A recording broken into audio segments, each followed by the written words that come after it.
let's do it. Cool, let's do it. So, I'll put a filter on so your nose is not so red. It's fine, you can say I'm drunk, it's all the wine. Is that what it is? It's the alcohol. Yeah. It's sunburn, but you just... Sure, say it's the alcohol, I feel better about myself than being so white. I'm sunburned here too, look. Yeah, I'm a bit sunburned. Right, okay, so 3, 2, 1. We're rolling, okay. So, welcome to the London workshop for a Studio 447 English Club. My name is James. I am an English teacher in Sao Paulo, and this is the second workshop I'm recording for the English conversation made intelligent with wine. So this is a series of workshops that will be available online. I'm here today with my Brazilian cousin Pedro. Say hello, Pedro. Hello. Hello. How's everyone doing? Yeah, and we're in Campos do Jordão in the state of Sao Paulo. So if you're Brazilian, you'll know that's about 3 hours drive from Sao Paulo, where we live, and we've been here for Christmas with all of our Brazilian family. Doing Brazilian things like playing football and making barbecues. Lots of barbecues. Getting lots of sunburned. Beer. Yeah. So one thing I'll find is I will say so a lot, and I'll go so I'm going to make an effort not to do that this time. Otherwise I'll have to edit some of those out. That's a no. That would be an yeah. We should make a drinking game out of it. We should, yeah. We should do a shot. Okay, so we're going to start. I'm going to give Pedro a text. So this workshop comes with a text that I have written. So we've got about 2.5 pages of text. On the last page we have a vocabulary list. So I've selected some of the most important vocabulary, which I think would be interesting for you to learn.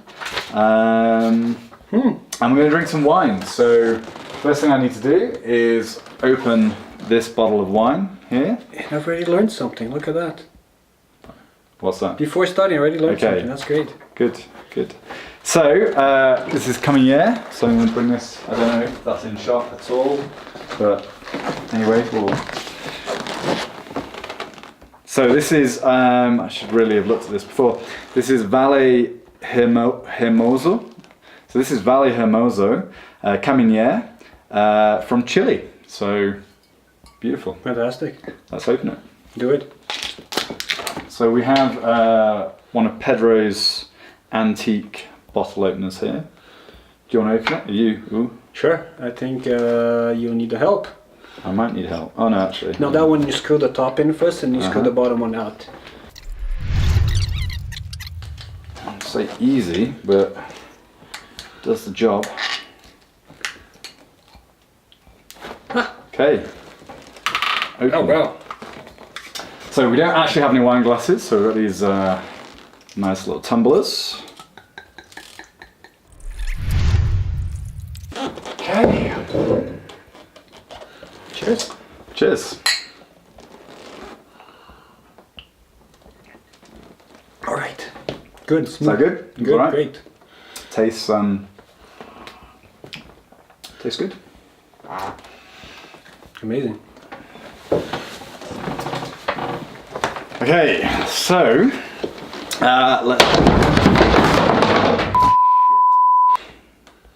I say keep that. Don't edit it out. Okay, that was not part of the plan. Just want to say sorry to Pedro's grandparents for breaking your retro 1970s plastic chair.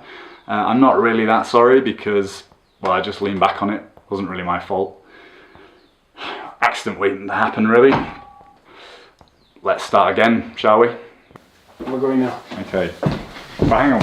Wait, it stopped? So you stopped it? No, I stopped it and I started playing again. Okay. You don't need to stop it. Just keep it rolling, so I'm going to edit. Okay, cool. So should we do take two and clap and sync the sound and... Yeah, you'll be alright. Okay, let's go. So as you can see, this is what we call a semi-professional production. Yeah. So things might go wrong. Especially in the set department where we did really spend a lot of money, as you can see. Yeah, I need a bit more wine. Yeah. Right. Okay. Start again. Okay, start again. So, London. When a man is tired of London, he is tired of life. Samuel Johnson. So I thought I'd start this workshop with a quote. I think this quote is very fitting. There's so much to do, so much life to be had in London.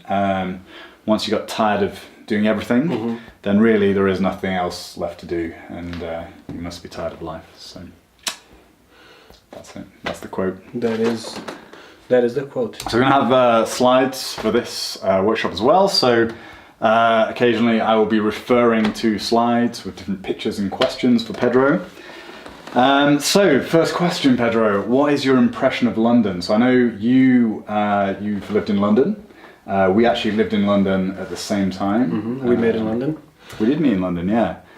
So I was living in London almost 6 years ago.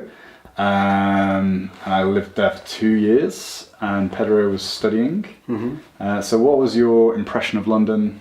Are you a fan of London? I am. It's a great city. I am not entirely sure I agree with the quote though, because I was telling you before, London is amazing. However, I don't really care for the weather that much. Sure, we get that a lot. Well, that's the first thing I'm going to talk about. Yeah, the weather is terrible for about at least 7 months of the year, if not more. So I'm going to be a good friend and just say you got a bit of red wine here. I know that. I got red wine all by myself. It's fine. Yeah, as long as it's red wine and not blood. Yeah, I do have blood as well. Okay. Can't even talk anymore. Right. Maybe my blood pressure is going low. Anyway. If you faint, I'll call your dad. Great on camera. Thankfully, Pedro's dad is a doctor. He's around somewhere, so we have medical backup.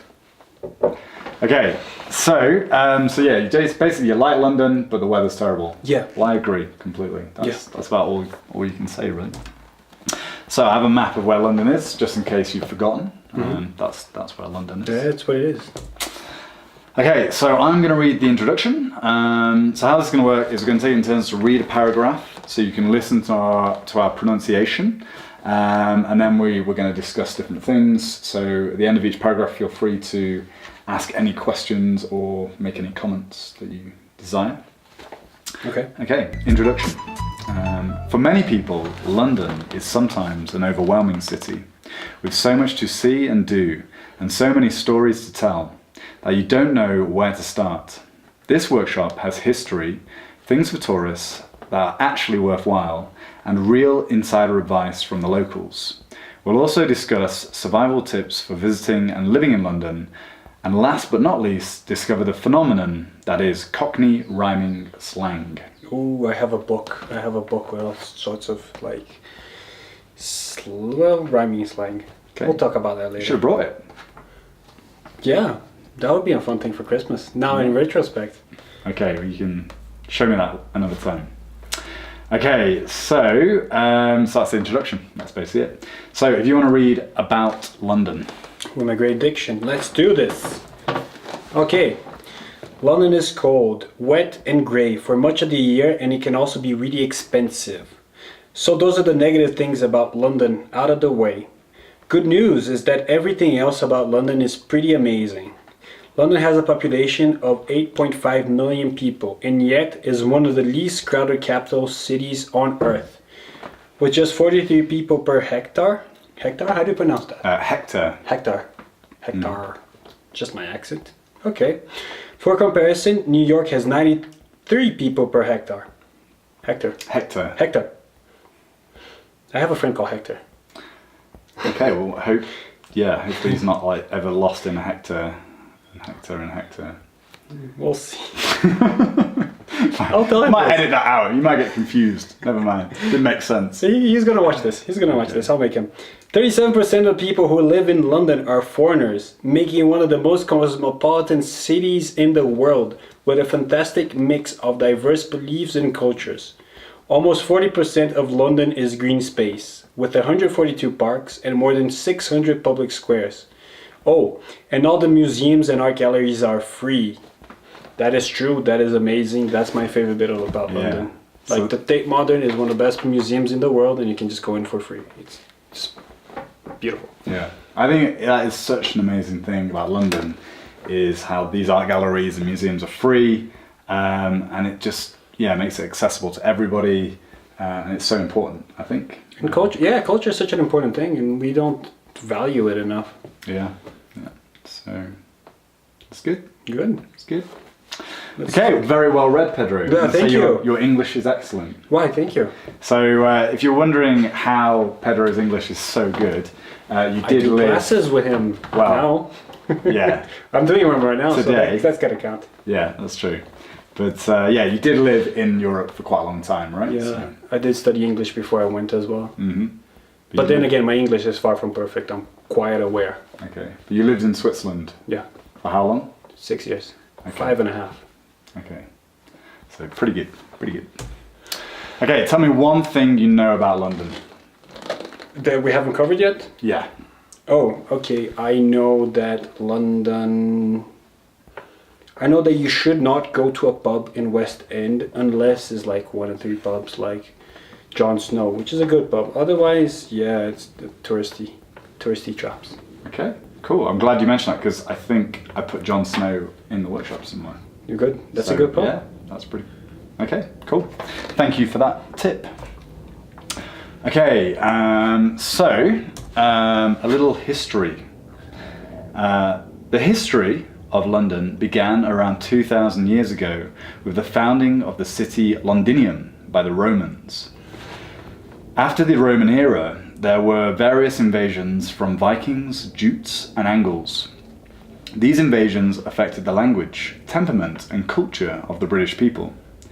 The final decisive invasion was the Norman conquest in 1066, when William, Duke of Normandy, defeated the English king. This invasion affected the entire country and changed the course of English history because it brought French control, language, and culture to England, profoundly changing how the English language is spoken today. There you go. So, if you don't know what jutes are, because I didn't know what they were, I've put like a little section at the back, and it's called Extra Info. And the Jutes were a Germanic people who are believed to have come from Jutland in modern Denmark, inclusive southern Schleswig in northern Germany and part of the Frisian coast. I thought it was something that you would wear. It does sound like, doesn't it? It sounds like almost like a coat hanger or something. Yeah, I was thinking don't like know. a Scottish kilt sort of thing. Jute, yeah, Jute. something Cool. like that. And Vikings, I guess most people know, and Angles, yeah, pretty standard. So all these things influenced the English language. All these invasions. So you got to remember, England, English Isles is an island, and it was invaded many times by all these different cultures who brought their own languages and culture to To make it what it is today. yeah, it's like a mongrel mix. And particularly the French. The French had a huge impact, and it's something like in the English language today, I'm reading this here, there's 10,000 French words were adopted into English, some 3/4 of which are still in use today. So the examples I've got is a brunette, a chaise longue, an au pair, and apéritif. Can you think of any other words, French words? I'm trying, but I'll think of something. I'm putting you on for the spot now, aren't I?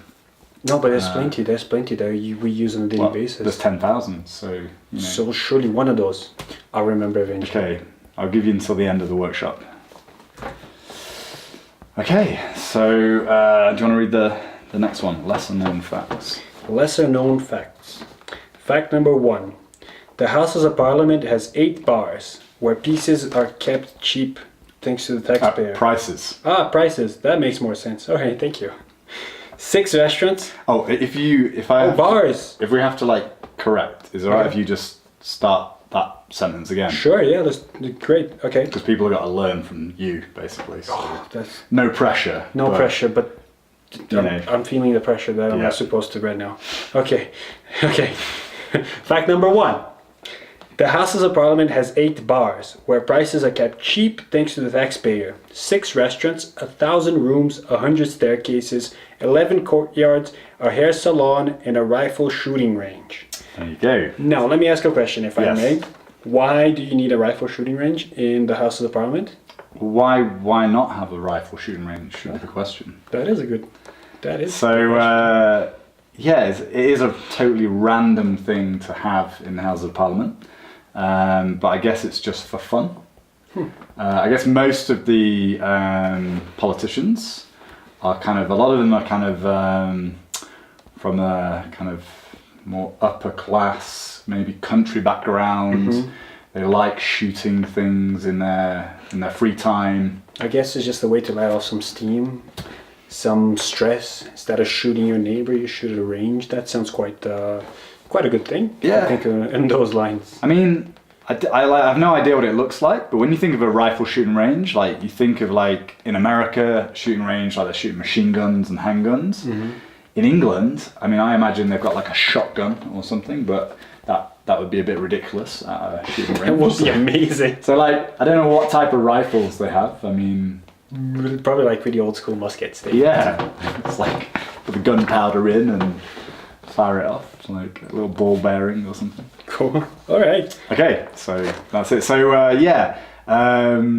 I find it interesting. It's got 8 bars, so they obviously do a lot of drinking, these politicians. Yeah, which makes sense. And what's hilarious is the prices are really cheap. So in London, you typically pay £4 for a pint of beer, maybe even £5 if you're in a more expensive bar. You know, could go up to. Then went to one bar called Scarfs, which is really fancy, and it was £10 for a pint of beer. Needless to say, we had 1 pint and left. To put that into context to the Brazilian viewers, that's like $40 Yeah, for a beer. It's a big beer, but be it's still fair, a lot. we do pay that in Sao Paulo sometimes. $40? Well, I guess for no, like a for really special beer, but not. Yeah. Not for like a normal beer. Yeah. Yeah, that's It's not a skull. expensive.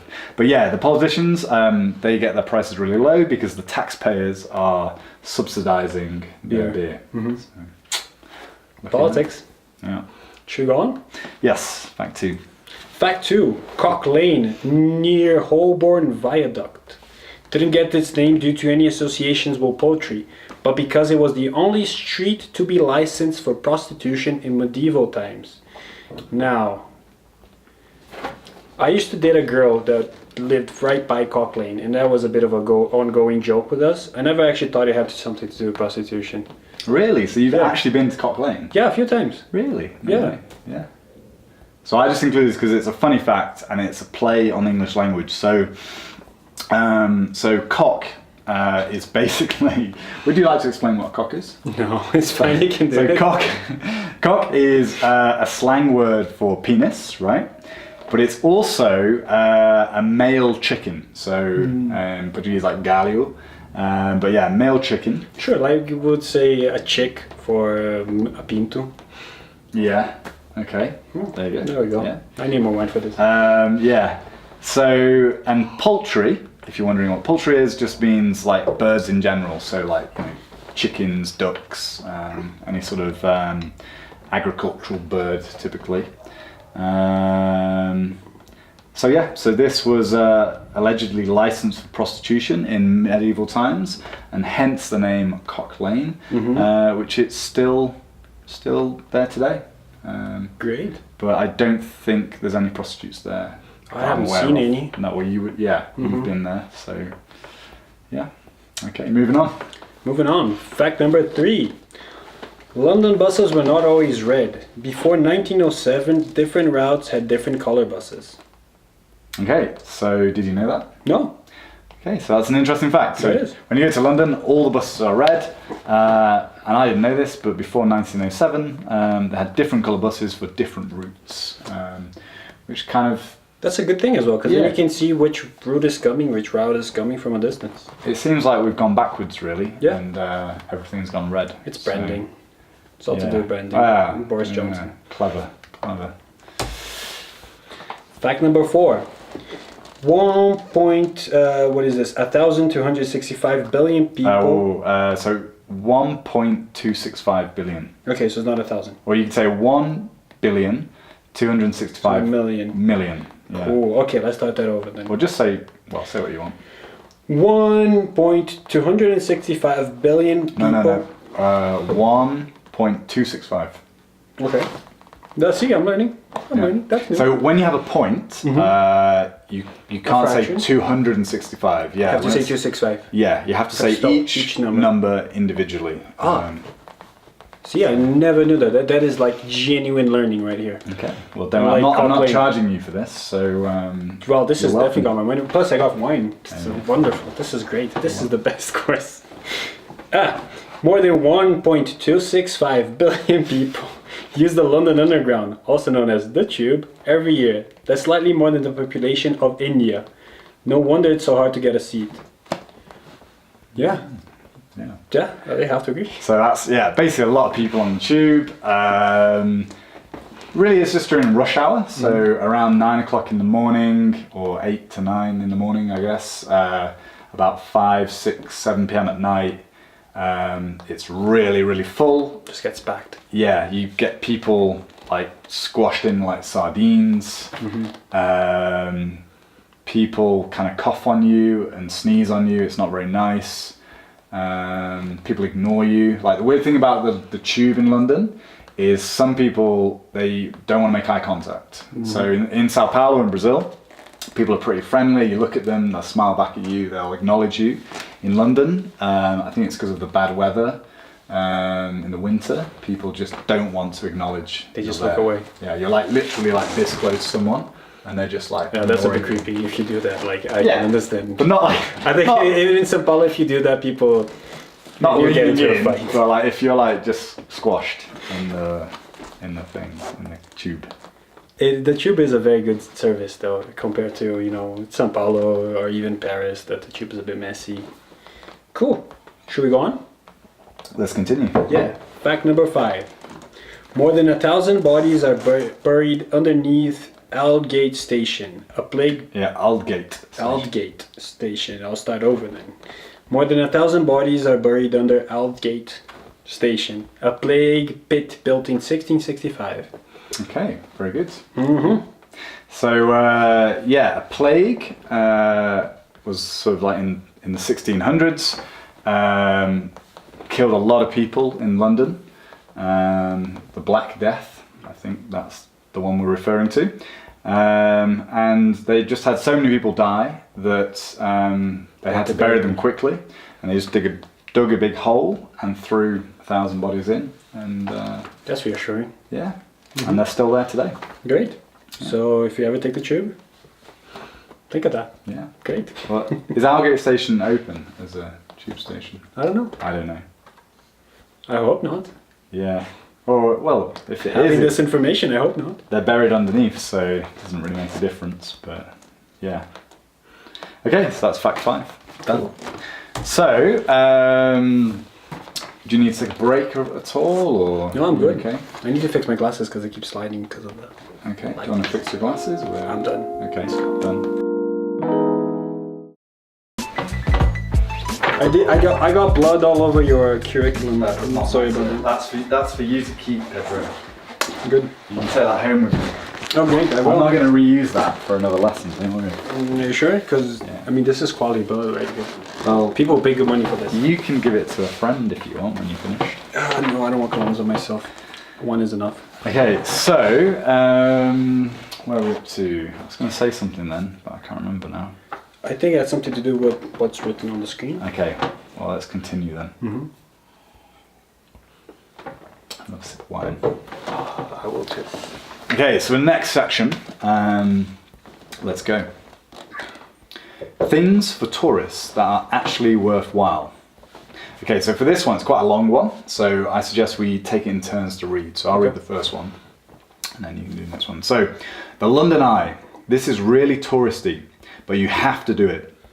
Sunset is the best time to get beautiful views of London. The ride takes about 30 minutes, so best to experience this with friends. I object. What? To No, I doing get- it with friends, or? No, the taking the London Eye, doing things with friends is always great. things for two. No, okay, fine. I think you should do the London Eye. It's just that since it takes so long, by the time you're halfway there, you've basically seen everything. Yeah. And you just have like 15 minutes of going down in silence. That's my experience. So I was really borderline whether to include the London Eye because I know what you mean. Like I've done it and I kind of enjoyed it, but it's really slow. Yeah. And you do kind of feel, I don't know whether I was with a friend, but not with a big group. So you kind of, I don't know, it's a bit slow and you get, I'm not going to say bored, but It could be quicker. yeah, it's maybe not for everybody, but it's so iconic. Like everyone knows about the London Eye, I think, or I'd say like if it's the first thing you do when you get to London, it's great because you get to see the panorama of the whole city and you get to point to the Big Ben and the Houses of Parliament and all that jazz. I mean, I would literally touristy say, thing. like, if you're of a legal age to drink, take some wine with you Can and you drink do wine. that? Like, what? Well, Can you take alcohol in there? Because that changes everything. Suddenly it's a good idea. well, yeah, you can take a bag, so you just put it in the bag and just, you know, be subtle about it. Wow, then it changes everything. Now you're having a glass of champagne on top of London. Yeah, with some friends. Yeah, Beautiful. there we go. Good So, tourist suggestion. Yeah, so I recommend going around sunset. So then you see the sunset, and then you also see London at night, which is beautiful. So it's a bit expensive. Last time I checked, it was about £20. I think it might have increased a little bit. So it is quite expensive, but maybe if it's like just do it once, experience it. Yeah, you have to do it once. Yeah, that's it. Should I take the next one? Yes. See a musical in the West End. London has many of the best theatres in the world, from Shakespeare's Globe Theatre to the West End District. I forgot to turn it off. Okay, no worries. Just set it again. 25 25 minutes. Somebody call me. Okay. Set? Repetir. Let's go. Okay, start again. London has many of the best theatres in the world, from Shakespeare's Globe Theatre to the West End District.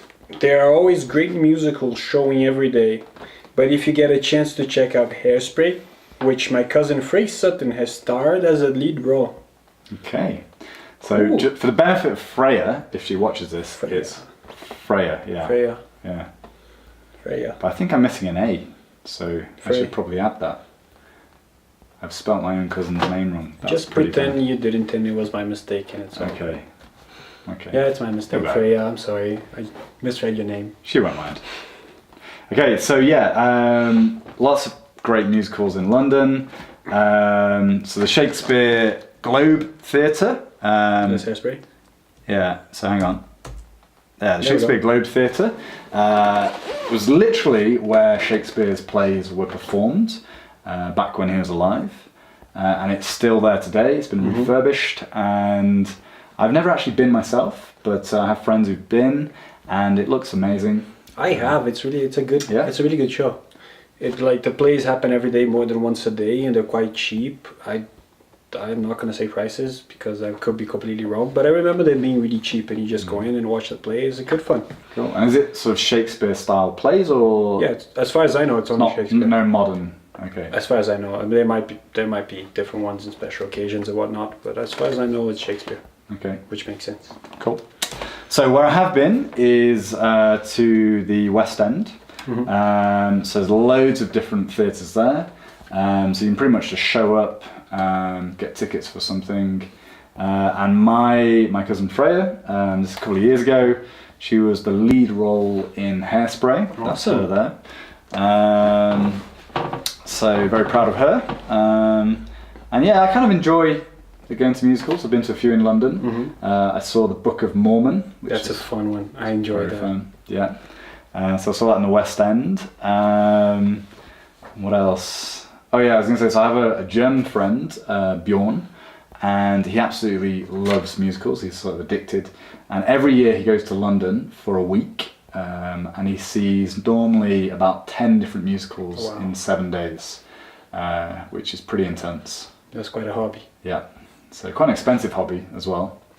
But yeah, that's how much he loves them. So Good stuff. musicals. Okay, so Hyde Park. Right in the heart of London, Hyde Park is beautiful for a run or a leisurely stroll. There you can find There you can find an entire cemetery only for pets and the Speaker's Corner, an area where an open-air public speaking, debates and discussions are allowed. It is fascinating to watch serious debates along with the crazy shouting people who always show up. Great. So, picture of Hyde Park. I used to live, which you know because you went to my apartment, but I used to live over here on the other side. And yeah, I used to go running in Hyde Park almost every day. It's beautiful. It's quite a big park right in the middle of London. There's loads to do. I used to play frisbee, ultimate frisbee, in the park in the evenings.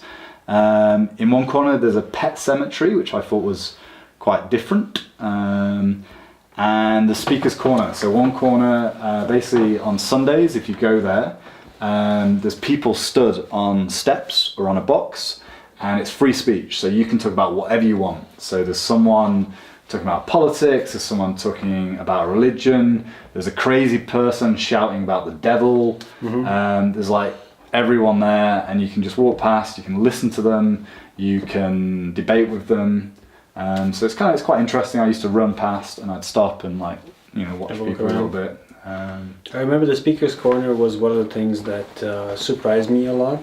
You do hear about it in the news, but you don't, or in general, you don't expect it to be quite like what it is, because there's more than one person talking at the same time. There's always a mess. It's good fun. Yeah. So that's a question often my students ask. They say, is it that, like one person speaking at a time? Do they take it in turns?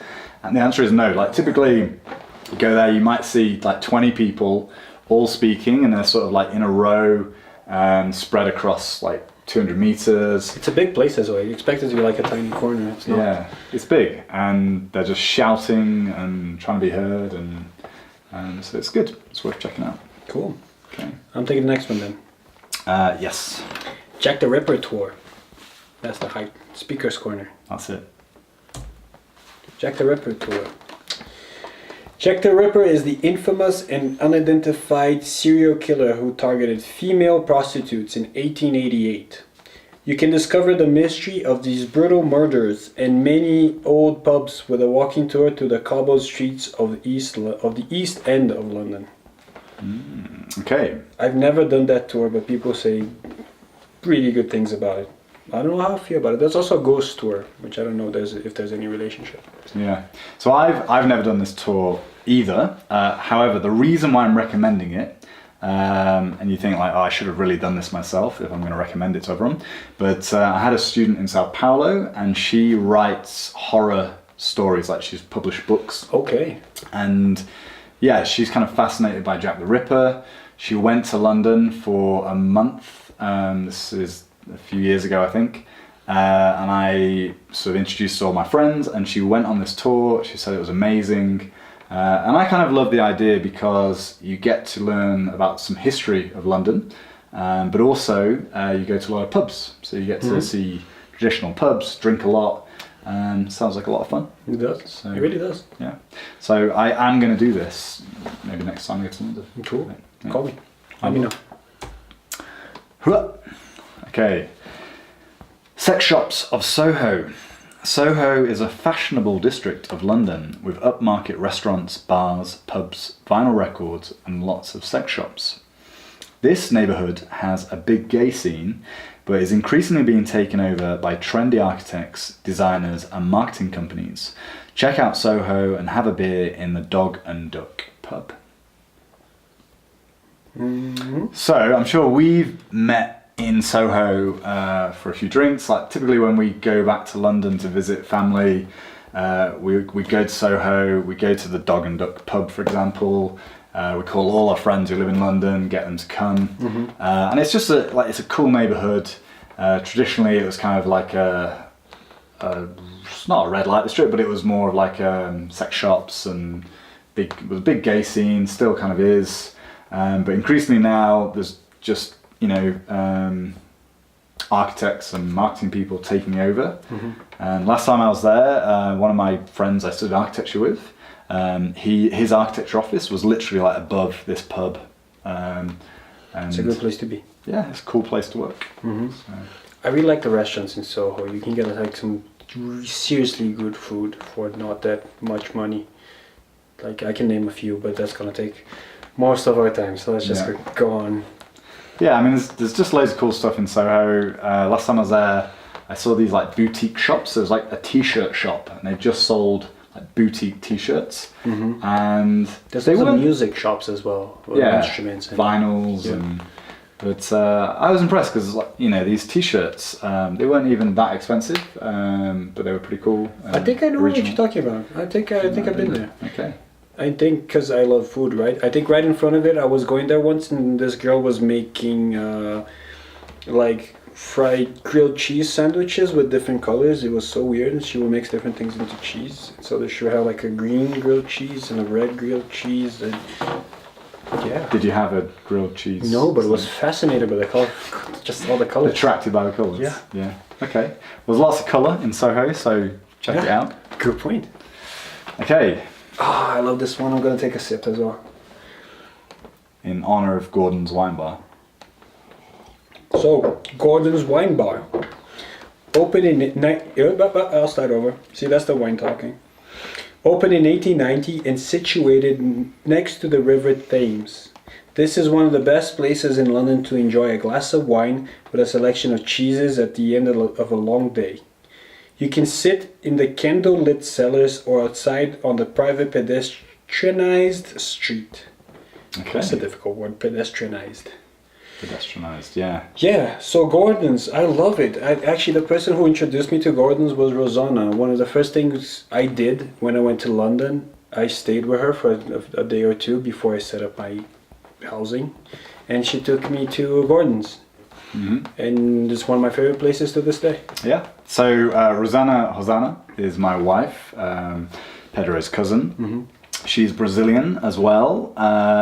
And she loves wine, like really loves wine, and she loves Gordon's Wine Bar. So every time we go to London, we have to go there, and we have to drink wine, and we have to eat cheese. And she invites all her friends, and they always say, "Oh, should we go somewhere different for a change?" And she's like, "No, we have to go there." And it's really cool. So you go inside, and you go down some steps, and it's like an underground wine cellar. Very old and sort of traditional looking, candles, very romantic, kind very of a nice, dark. Yeah, very dark, nice place to take someone nice for a date, I would say. Really good cheeses as well. Yeah, if you're single. Cheese selection. If you're single, cheese. If you're going on a date. Yeah, you might not want to have those. If you're married, then no. And then they also outside they have a pedestrianised street, so it means no cars on there. And in the summer. They just put tables and chairs out, and there's literally, I'd say, 1,000 people outside drinking wine, and it's amazing. Yeah.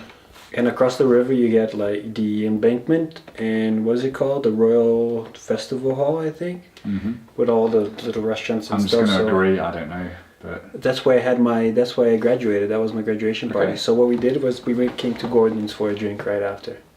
So recommended. Okay, cool. So, if you like wine, which hopefully you do if you're doing this course, then definitely go to Gordon's Wine Bar. It's kind of, it's quite well known. It'll be in all the tourist books. I'm sure a lot of tourists go there, but it's so good that I still recommend it to anyone. And don't get scared by the way it looks when you go in, because you basically have this wooden door and just stairs going down. It looks really shady, but it's very good. Yeah. And it smells a bit funny. Okay, good stuff. Okay, so that's a picture of Gordon's Wine Bar outside. Harrods. It's me to read, right? Yeah, which has a mosquito. No, we're in Brazil. We're in Brazil. It's gone. So, I did think this morning when I thought, let's do this London workshop with Pedro. Where better to film it than in Campos do Jordão in Brazil. Totally random, like really we should be filming this in London. But we're here, so that's why. We do have a board game from Harrods. I was just thinking maybe I should go and fetch it. Okay. Just so we can show it off. You'd show off your board game. I don't know. Well, Just the Harrods logo, maybe. I don't know. It's really boring as well. I don't remember what it is now. okay, we'll get a shot at that later. Cool. Don't forget. Okay. Right, so Harrods. Harrods in Knightsbridge is probably the world's most famous department store. It is really for the rich, but quite beautiful to walk around and see all the luxury goods and foods on offer. You can buy almost anything here. Until 1916, they even sold cocaine. That's something. Yeah. So yeah, it's a beautiful building. Inside, there's lots of different spaces. So you know, a lot of the rooms are different architectural interior styles. It's quite expensive. It's the sort of place you would go and buy gifts for friends and family. But you do see like rich people there who are just doing their weekly shopping, which is kind of funny. And they're buying like luxury, you know, caviar and champagne and whatever expensive things they have there. Cool. You know, I've never actually been in Harrods. I've met people there outside, but it's just not for me. Okay. I would love to be able to buy stuff there. Like that looks. I recommend amazing. check out. It's worth just like having a look around just to see it. And you know, I always go there and buy like try and find the cheapest thing to buy, just so you It's know, like a bottle of water. yeah, like just to say that I've like bought something and can walk out, you know, make it a useful trip. If they sold cocaine, maybe I'd go. Who knows? Yeah. Who knows? Well, I'm pretty sure they don't sell cocaine anymore. But who knows? If it gets legalized one day, they probably will. Of course they would. The British Museum is dedicated to human art, history and culture. Both the contents and the building itself are very impressive. Interesting bonus fact, the reading room of the British Museum is where Karl Marx wrote Das Kapital. Did I read that right? You speak German? Yeah, das Kapital. Awesome. In between bouts of getting very drunk and asking Friedrich Engels to lend him some more money. Okay, good. So Friedrich Engels, but I got one right. Yeah. I'm happy myself. who cares? So any questions about any of the words? I should be asking you this. Like bounce. Are you familiar with bounce? Bout. I got it from context, but yeah, go ahead. Yeah, so in between bouts of getting very drunk. So it's basically just like periods of time.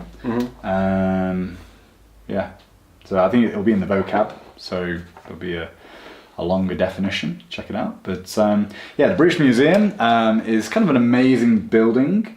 It's a very old, sort of classical style, but the courtyard has been covered in sort of modern glass structure.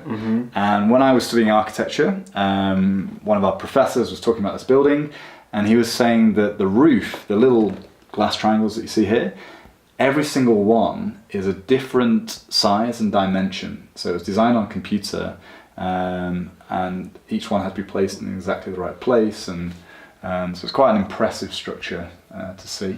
It is beautiful, especially from the top, which is something you only get to see in pictures because like a really flowy bubble. I forget the name of the architect though. He's really famous. Okay, well I will look that up and put it right here on the screen. Yeah. Just there. Where's Yeah. it? Okay. So yeah, British Museum is basically like a history and art and culture museum of things from around the world as well as Britain. And it's absolutely massive as well. It takes days to see the whole collection. have you seen everything or? I lived in London for what, 6 years, and I don't think I did. But how many times have you been there? Oh, plenty. Really? Yeah. So again, I did a girl who lived next to the British Museum. Most of my stories go like that, right? Did a girl? I dated a girl. Or dated? Okay. Yeah. Well, Okay. maybe it was. We might need to explain what that means, yeah. but yeah, he said So dated. colloquialisms. I guess there should be a different class just about that. But yes, I dated a girl. It was all very platonic and nice, and she lived close to the British Museum, so we did get to hang out there a lot. So positive point, beautiful, really nice collection. There's one sculpture I really want that I would steal for myself if I got a chance. Not gonna tell you which before the police comes after me. But negative point, I don't like there's not really a restaurant there to have a nice little coffee. Unless you know one, and I don't. Again, it's a huge museum, so I might just Must be a coffee shop. should be somewhere. I just haven't found it. Okay, well, need to go back. Have Yeah. a look. drink some coffee. Yes. So I thought it was quite an interesting fact that Karl Marx, who wrote Das Kapital, used to hang out there and write and, do stuff. Yeah, it's a little trivial fact, not really interesting, not really related, but I bought Das Kapital in Portuguese, thinking, oh, practice my Portuguese. Easy book as well. Read like one page and was like, realised this was a waste of money. I'm never going to be able to understand this in Portuguese, probably not in English as well, I don't know. So yeah, don't buy Das Kapital in a foreign language if you're not really fluent, basically. It's my advice. Nice. Okay. Is this me? Yeah, it is. It is. Okay, Natural History Museum is located in South Kensington and home to life and earth science specimens comprising of some 80 million items, but it is particularly famous for its exhibition of dinosaur skeletons. It also hosts the Wildlife Photographer of the Year exhibition once a year, which is always worth a look. So, I love the Natural History Museum. I think it's my favourite museum in London. I think it's one of the best in the world, if not the best natural history museum in the world. I've been to New York, I've been to San Francisco, I've been to 3, so it's not really the world, but it's the best one I've seen. And it's just amazing. Like, if you like science, if you like history, and the dinosaurs. The massive dinosaurs right at the entrance. Exactly. It's a picture of a dinosaur here. Beautiful fossil structure. Yeah. But yeah, last time I went to the Sebastian Salgado. So again, the Sebastian Salgado. Sebastian Salgado photography exhibition, and the whole museum is free except for there's a few private exhibitions like this one, and I paid £10 to go, and you saw all his like pictures from the Genesis collection of pictures of wildlife and the planet, and absolutely incredible, well worth the money. So I even went twice. I actually went back the next day, and I think I took my parents to show them. So go to the Natural History Museum, and if there's any cool photography exhibitions on, then recommend that. Yeah. I have a story from the Natural History Museum as well. So I used to have a picture, but I don't think I have it anymore. There's loads of dinosaurs in the Natural History Museum because that's part of natural history, right? And my uncle's called Luis Alberto, and we found an Albertosaurus, which is just brilliant. So and it was named after him? Is that that's like the end of the story? Or? Yeah, but that's what we claim, right? He found this dinosaur in Brazil. Yeah, that's what we say. Sure. Let's go with that. He found a dinosaur, now it's named after him. So we have a picture of him with his dinosaur self. It was funny. That's a good story. Yeah, that is a good story. So there's like a fly in the bottom of my glass. I take it we didn't clean It's good as protein. Yeah. Plus all the alcohol kills. That's like lucky if you get it's only a little fly. It's good because that was the fly that was annoying us, so it's dead now. Good. Okay, so that is the end of this section. So I think I'm going to pour some more wine, and then we continue.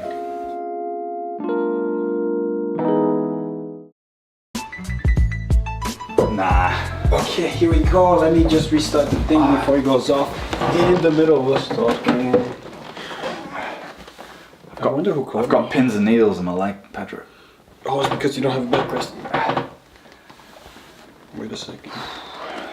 Cancelar, iniciar. There we go. Yeah, it's really gonna slip my leg. So James, what is your favorite place in London? We haven't come. Are you just throwing questions at me now? Yeah. This is not on the script. No, it's not. It became an interview. Okay, my favourite place in London? Yeah. Well, the problem is I don't believe in favourites.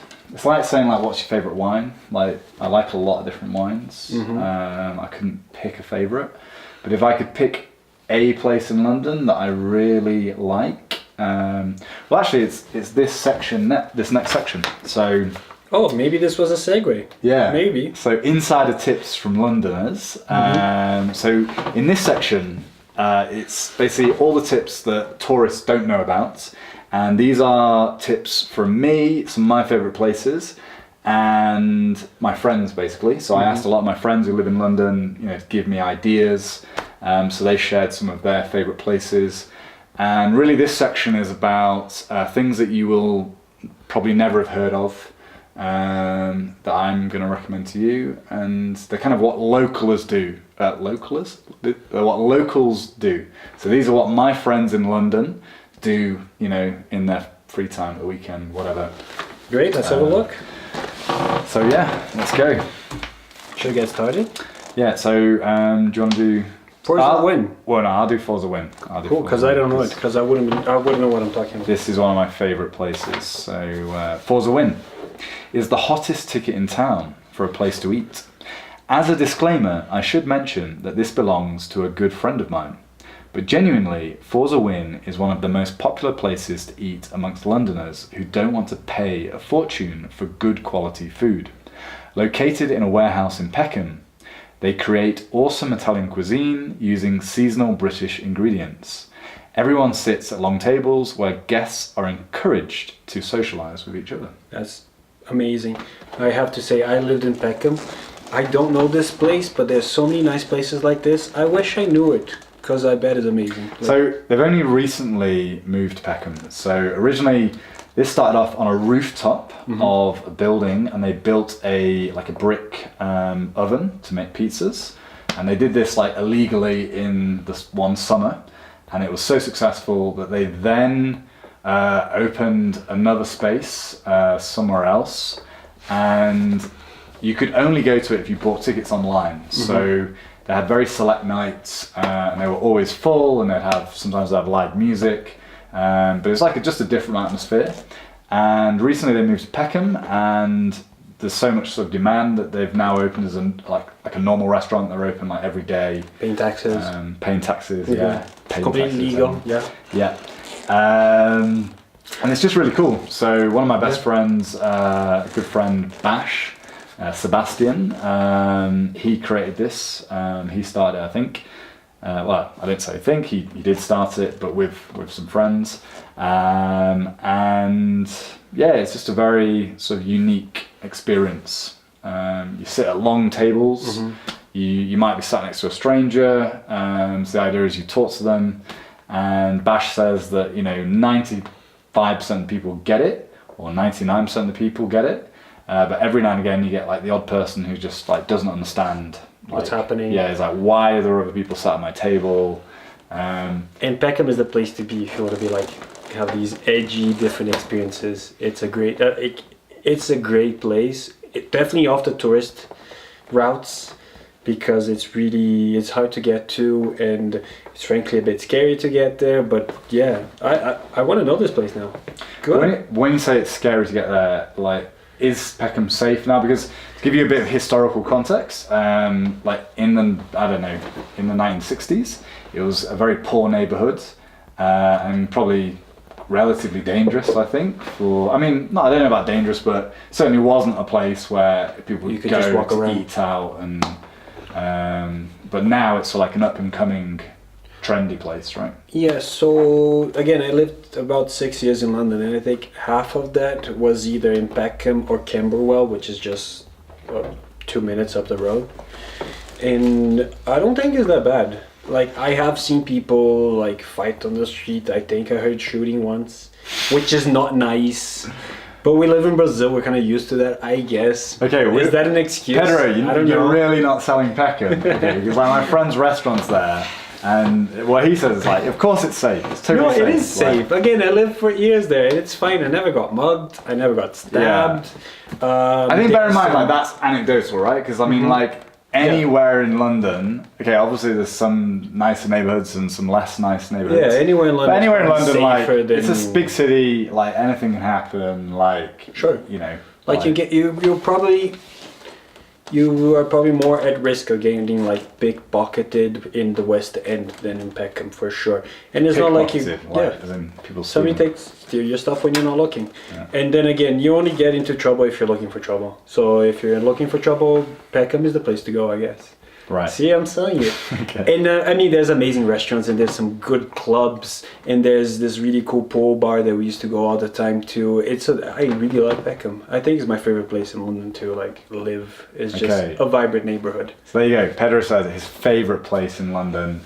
Go to Peckham. Check out Forza Win. It's the hipster place. It's like the place to go. It's pretty cool. I like it. Okay, good stuff, man. Cool. Let's go. Indian restaurants. British people love their Indian food. You will read in tourist guidebooks that Brick Lane is the best place to experience authentic British style Indian food in London.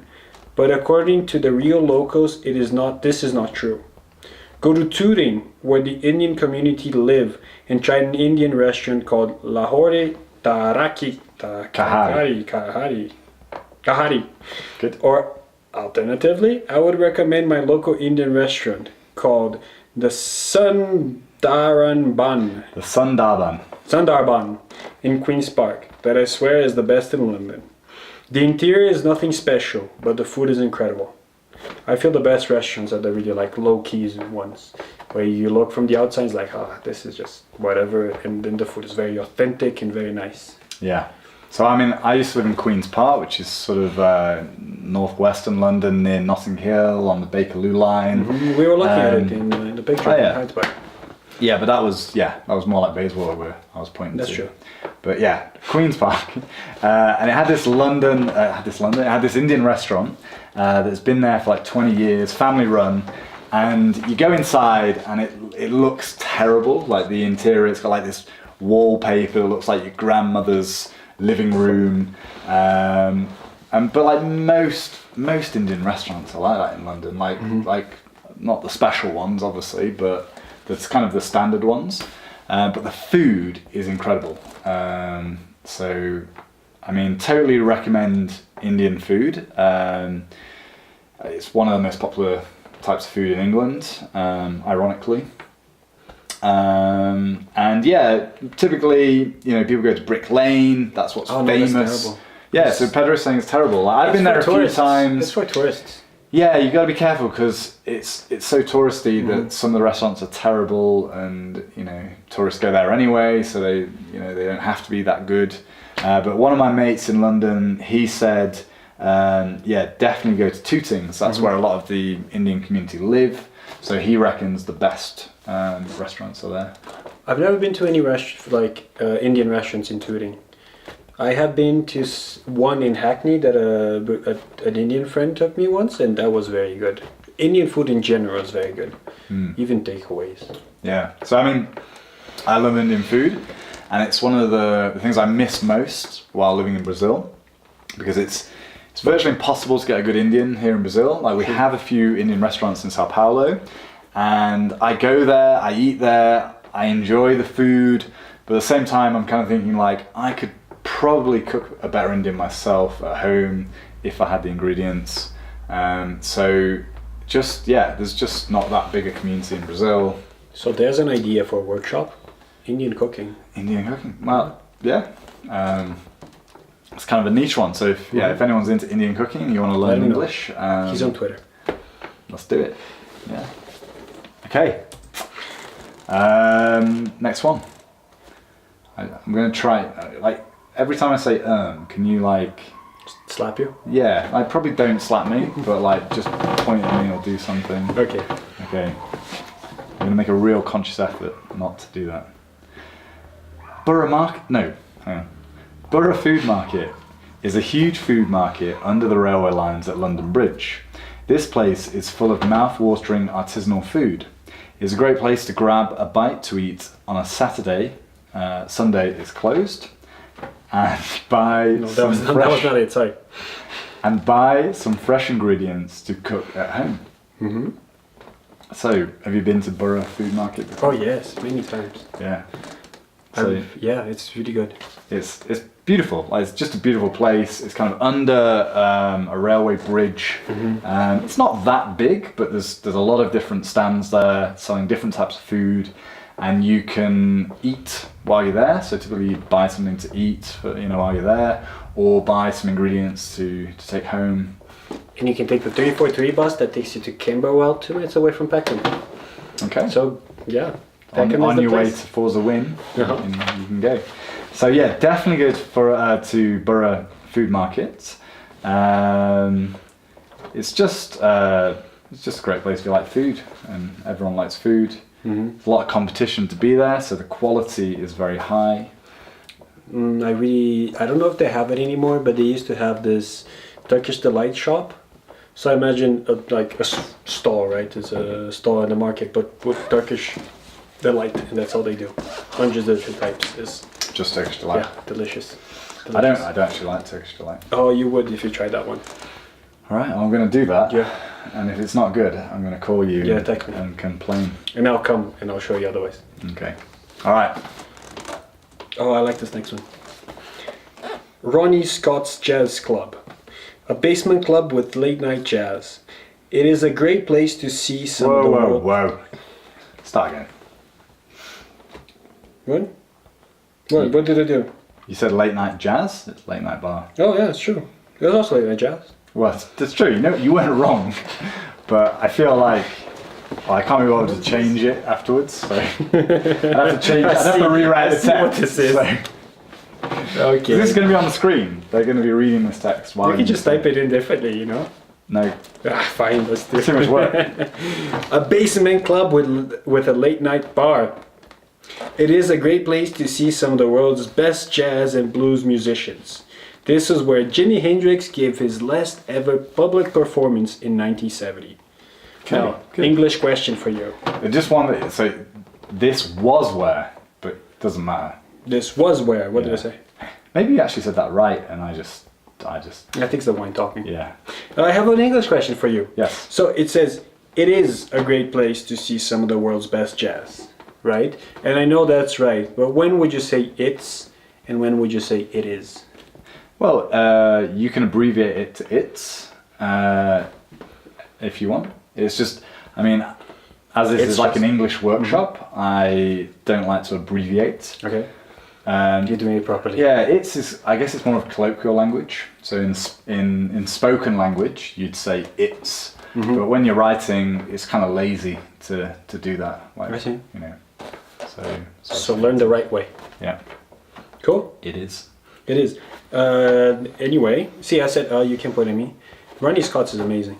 It's a good bar. Yeah. So I love jazz music. Ronnie Scott's it's kind of a very traditional. It's quite an old jazz club. It's kind of expensive as well. Expensive, yeah. So when I speak to my friends in London who also like jazz, they say to me like, "Oh, let's not go to Ronnie Scott's. Like, there's other new kind of cool places that are more kind of in fashion at this moment." But even though Ronnie Scott's is a little bit expensive because it's so famous, definitely worth going if you've never been and you like jazz. And I have a friend who played there once. Oh, really? Yeah, he was what do you call the bands that open for the bands? Opening band again? An opening I guess, act yeah. or something. Yeah. There we go. Yeah. His band is good though. What instrument does he play? He was playing the guitar, but he also plays the harmonica really well. So he does like the vibe with the guitar and harmonica and whatnot. Not that night. Cool. Yeah. Very cool.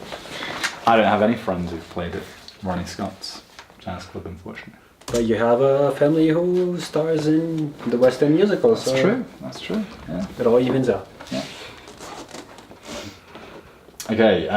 Fox and Squirrel offer creative walks. You can choose from a range of guided tours of London on foot, focused on art, food, fashion, or street photography. If you want to see the real London without the touristy nonsense, then this is the tour for you. Okay. Very cool. I had no idea this was a thing. Yeah, so most people wouldn't have heard of this. When I was living in London, I randomly met these two girls who came to me and they were looking for a space to work, and I was working in the space, and they were like, "Oh, we're going to start this creative walks tour company. It's going to be totally different." And so anyway, they did, and now it's really successful.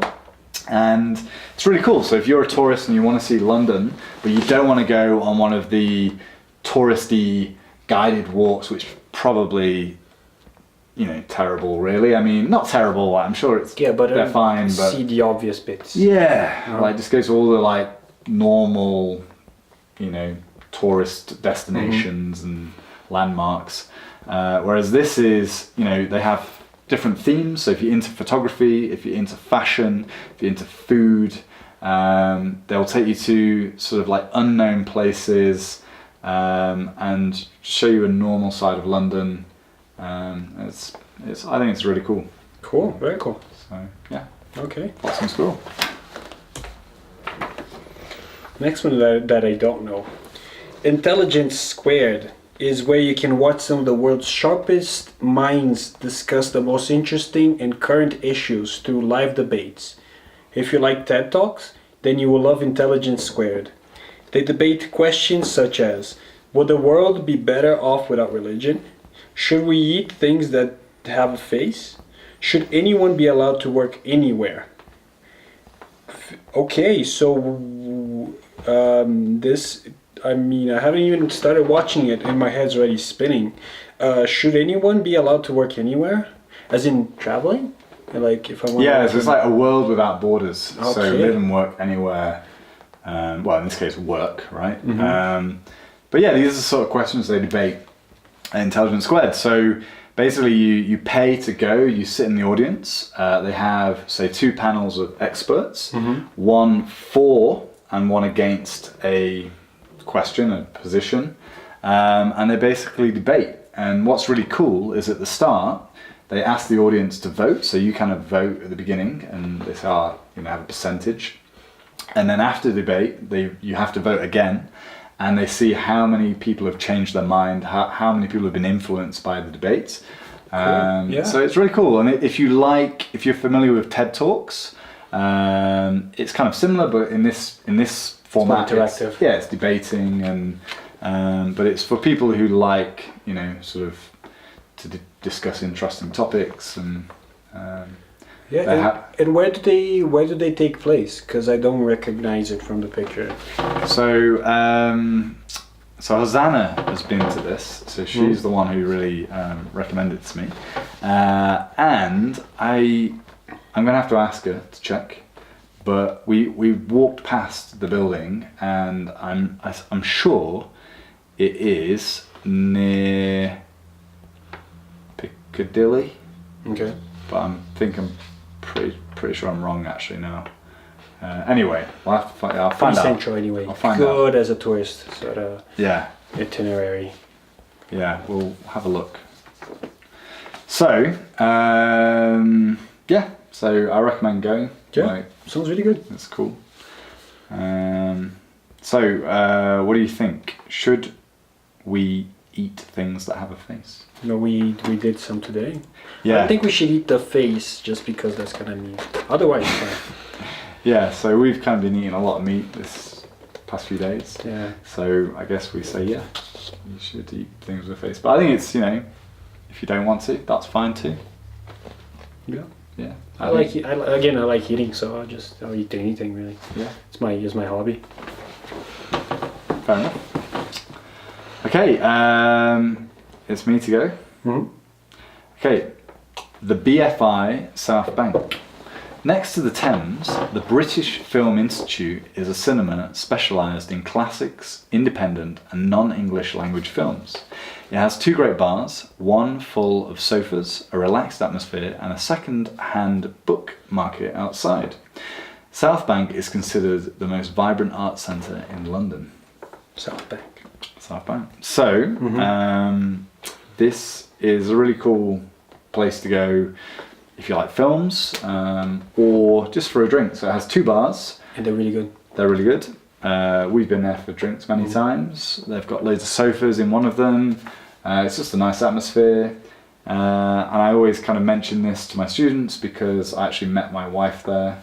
I didn't meet her, but it was kind of our first outing. Date, Okay. I guess. So yeah, and it also has this book market out front during the day, which is kind of cool. Second-hand books. So. It's a bit weird, like it's a bit difficult to get into, I find. Because you can either go to the bar in front next to the book market, but it doesn't look like, you wouldn't think that's a movie place. You have to go around the corner, but don't be afraid, it's worth it. Yeah. Especially for, I don't think I've ever watched a movie there, but I did go so many times to the bar with the couches just to spend the day. So, I mean, I really love films. I've never watched a film there either. But do it. I would be open to doing it. We just go to the bar, we just drink. Yeah, drinking is fun too, I guess. And I always kind of think it's weird how there's two bars there, like literally next to each other. That are, And one is really crowded, the other one nobody knows. well, That's what I find. yeah, I don't know. Although they do get I don't know. crowded. I've been to both. I like both of them. But I just like, why have two? Why not just make it one big bar? I don't know. Because clearly I guess they make a lot of money, Yeah, because it's catering to different people. I guess. I guess I like so. the one with the sofas. Yeah, me too. I usually have coffee and take my laptop and work there. That's good. Okay. Ah, yeah, I got this one. So yeah, Pedro's already mentioned the Jon Snow pub, and here we are. It's really good. Plus, it's named after a character in the show that I forget the name of with the big mountain. We'll get back to that. For a fine selection of Read the title. Jon Snow Pub. Yeah, that's important. Jon Snow Pub. For a fine selection of British beers, visit the Jon Snow Pub on Broadwick Street. It is named after the man who discovered the disease cholera, and just outside the water pump where he made his important breakthrough. There you go. That changes my perception of the pub. Suddenly, I think of cholera. Yeah. So I used to love that place. Yeah, so it's a great pub. Actually, this is like one of my friends who lives in Brazil, who's British, and it's a guy called Andrew. He's like the most British guy. You might have met him actually. Maybe you don't remember him, but he lives in my neighbourhood in Brazil, and he's totally British. And I said to him, Yeah, he's very British. Yeah, he's proper British. Yeah. And I said, give me your best tips for London. And he said, what, mate? Yeah, so he's from London as well. So he's like, oh yeah, mate. Yeah, the Jon Snow pub's like best pub, one of the best pubs, yeah. And he was going on about how great it was. And he said, there's something about there's a water pump outside. But he was like, I've no idea like why or something. So he didn't know about the cholera thing and why it's so famous. But he just likes the beer, basically. It's a really good pub for beer. And it's appeared in, well, first of all, it's called Jon Snow. I'm trying to remember the damn name of the show. The one that everybody loves, Game of Thrones. There we go. It's named Jon Snow. So that's Jon something, Snow, isn't he? Yeah, there we go. So Jon Snow. It's worth going for that alone. But it's also appeared in The Thick of It, which is a really good British show. If you haven't watched it, do it. I don't know that. Oh, it's by an Italian writer. It's about politics. Brilliant show. It's a drama or comedy? It's a comedy show. Comedy show. About British. It's very British. The Thick of It. It's The Thick of It. Okay. And they have an American spin-off called Veep. Okay. Okay, cool. Good tip. Thank you, Pedro. I will check that out. So yeah, the Jon Snow pub is not named after the guy from the Game of Thrones. Oh, that's a disappointment. I was sure. Jon Snow was actually, I think he was a physician, a doctor or a scientist. I think a doctor. And you know, back when there was a cholera outbreak that would just kill people, it was a big problem, and he had the clever idea of mapping where all the deaths were happening, and he realized they were all happening around this one water pump where people were getting their drinking water. And so he went there and he closed the water pump and put a sign saying, do not drink this water, you probably die of cholera. And he made that connection, and he was right, and that's how they Germ theory. Yeah, that's how really they important. sort of made the connection between the germs and killing people. Okay. And so so we the should pub, drink in his honor in the pub. yeah, and you can get some really traditional ales and British beer in this pub. So well worth checking out. And one of the few pubs in West End, they're definitely worth checking out. Not a touristy thing at all. Worth saying, worth mentioning. Good.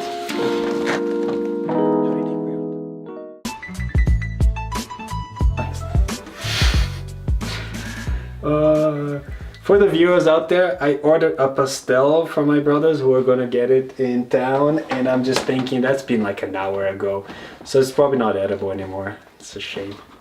I like pastel. For anyone who doesn't, I mean, everyone probably knows what a pastel is, right? If you live in Brazil, I'm pretty sure. Yeah, it's like a pastry dessert. And that one is so good as well. It's sweet. It's bananas and Are they gonna get me one as well? I don't know. Did you order one? I did say to them, I said, I'll get me one. And they kind of just looked at me and didn't say anything. Did they laugh? They just drove off and ignored me. Okay, yeah, they did that a lot. They wouldn't be edible anymore anyway, don't worry. Okay. We'll eat some soggy pastel. I'm sure they will be edible. I mean, they won't kill you. They just won't be that nice. I'm sure that'd be good. It's fine. Let's go. Right. So is it me? Yeah, Christie's. Okay. Let's go. Christie's and Sotheby's are auction houses for expensive art and antiques. Not many people know this, but you can get in for free and watch live auctions of priceless art from artists such as Picasso and Pollock. The week before the auctions, all the art is on display and can be viewed by anyone for free. So this is another tip for my wife, Hosanna. She loves art. So she used to do this. She used to go to these auction houses, Christie's or Sotheby's, and tourists or most people don't know this, but you can just go in there, look at all this art, for free. It's like priceless, incredibly famous art. You can go really close to it, have a look, and you can even watch people bid for it and spend millions of pounds buying art. That's true. I mean, I find this type of art interesting. I can't say it's a big passion or hobby of mine, but I think it's quite a cool tip. It is. I've been there with Rosanna even. Oh really? Yeah. Okay. It's wonderful because you get to see all these incredible artworks for free, which you otherwise wouldn't because they're private, right? Yeah. Yeah. So if you like art, it's definitely worth it. Yeah. Yeah. Cool. Well, that's it. Yeah. That's it. Let's go. Next one. Waterstone's Bookshop. Located in Piccadilly, this is the largest bookshop in Europe, and on the 5th floor they have a bar where you can sit, have a glass of wine and read books with beautiful views of the city. You can also play board games. True story. In Waterstones? Yeah, Really? on the bar. On the... Okay, that's good to know. It's a really good bookshop. Cool. So Waterstones is probably one of the biggest bookstore or bookshop chains in Britain, and they have them all over the country. And this one is the biggest in London and the biggest in Europe, and it's huge. It's like literally 5 floors. So if you love books like me, I love going into bookshops and I can spend hours just looking around at different books. But on the top floor, they have a cafe where you can get a coffee or you can get a glass of wine, and you have a view of London. And you can play board games. And you can play board games, apparently. So, yeah, definitely a cool place to check out if you're into that sort of thing. Okay, so this next one is called Crayons, Cats and Tea. Oh, I know those two. I was thinking, where do I know those two from? So have you met Dave and Charlie before? I have, yeah. So we this went is... to a bar in Sao Paulo together. Okay, yeah. Yeah. So this is basically some tips from good English friends of mine. So Dave and Charlie, they used to live in London together. Well, yeah, together. And then they moved to Rio and they worked on the Rio Olympics. So they lived there for a couple of years, hence why they came to Sao Paulo, and you must have met them. Yeah. And right now they're in Peru, so living in the Peruvian Amazon in the middle of the cloud forest, working on a conservation project. But yeah, this is their tips, their top tips for London, basically. Okay? Okay. So I'm going to read it. Crayons, Cats and Tea. The British love to drink tea. Here are a British couple, Dave and Charlie, talking about their favourite tea cafes in London, such as Tony's Cafe in Wandsworth, where they reuse the tea bags and you can eat bacon butties. The Board Game Cafe in East London, where you can pay £5 for a table and you can choose from a selection of 500 board games. Zifferblatt Cafe in Shoreditch is a secret cafe where you can pay for time. It costs 5p per minute for unlimited cake and crayons. Oh my god. Finally, the Cat Cafe, also in East London, which is full of cats, though apparently they are a bit arrogant as they get so much attention all day. Yeah, cats are arrogant. I love this one where you pay 5 pence and you can have unlimited cake. Yeah, That's a ridiculous idea. Yeah, and it sounds so cheap, doesn't it? Yeah. But I guess the minutes add up, and I mean, I The think service must be so slow. Imagine that. You ask for a cake and it takes you about the cakes are on the table. That is a bad idea. You can just go and help yourself. That's a bad idea. I would definitely be. But can you take like food to go? I don't know. No, probably not. No. So I guess with inflation, you know, maybe it's not 5 pence anymore. Maybe it's gone up. Who knows? But yeah, Ziffer Black Cafe. It's kind of cool. Like it's just a normal door. There's no sign. Mm-hmm. You have to like knock on it, and they let you in, and 5 pence per minute, and you can just eat as many cakes you want and draw pictures with crayons. That's such a weird thing that you would only see in a place like London. Well, actually, it started in Russia. So there's a Russian guy. I think he started in Moscow, and it was kind of like a co-working space, and it became so popular that it spread across Europe. So they have, I don't know, I went on their website and it said they have like 10 different ones. We should open a bar like this or a cafe like this in São Paulo. If there's good coffee involved, yeah, I'd do it. Yeah. And cake, lots of cake. Yeah, be good. So yeah, so that's it. Tony's Cafe. So I've got a slide here actually. So very kind of ordinary, traditional cafe, nothing fancy, but you can go in there, get a bacon butty, which is like a bacon sandwich, and you drink tea, and they put the tea bags in, and they just leave the tea bags in. So by the end of the day, like your teapot is full of tea bags, of reused tea bags. And Dave not so loves sure. this. Yeah, I don't know how I feel about that. I'll try it because again, my hobby is to try different weird stuff to eat and drink. So I would try it. I don't know how I feel about it. Yeah, well, it's very traditional if that's what you're going for. The board game cafe. So you go in and you pay £5, and there's 500 board games, and it sounds like a lot of fun. Yeah. And you were telling me like the other day they have one of these in Sao Paulo, which you said we should pay go to get to. in. You have maybe not 500, but something close, and you just play games the whole day. And somebody helps you and teaches you the rules. So sounds cool to me. Sounds You're amazing. Zifferblatt. So this is the one. So you have like alarm clocks, like counting how much time. Oh, and the cake is right on the table as well. Oh Yeah. my god.